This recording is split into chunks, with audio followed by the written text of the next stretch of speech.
Wali Kota Banjarmasin melantik sekaligus mengukuhkan pengurus Karang Taruna Banjarmasin masa bakti tahun 2019-2024 di kantor Banjarmasin Tengah, Jalan Bali, Banjarmasin, beisukan Rabu 23 September 2020. Pengurus baru Karang Taruna Banjarmasin diharapkan mampu menumbuhkan nilai-nilai kepemimpinan, kreativitas, wanwira, usaha muda.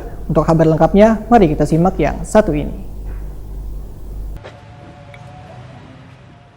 Wali Kota Banjarmasin Ibnu Sina melantik sekaligus mengukuhkan pengurus Karang Taruna Banjarmasin masa bakti tahun 2019-2024 di kantor Banjarmasin Tengah, Jalan Bali, Banjarmasin, beisukan Rabu 23 September 2020.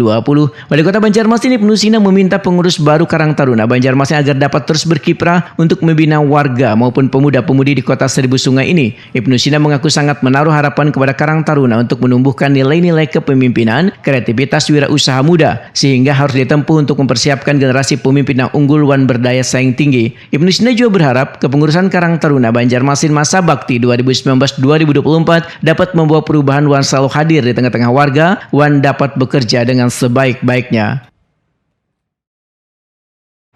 Saya mengucapkan selamat atas pengukuhan pengurus Karang Taruna Kota Banjarmasin masa bakti 2019-2024.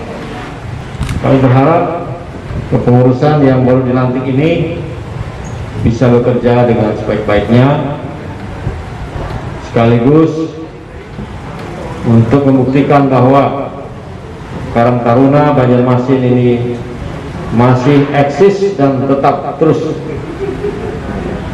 hidup dan berkiprah untuk membina masyarakat dan juga para pemuda dan pemudi, baik yang ada di perkotaan ataupun juga sampai ke ujung-ujung kampung.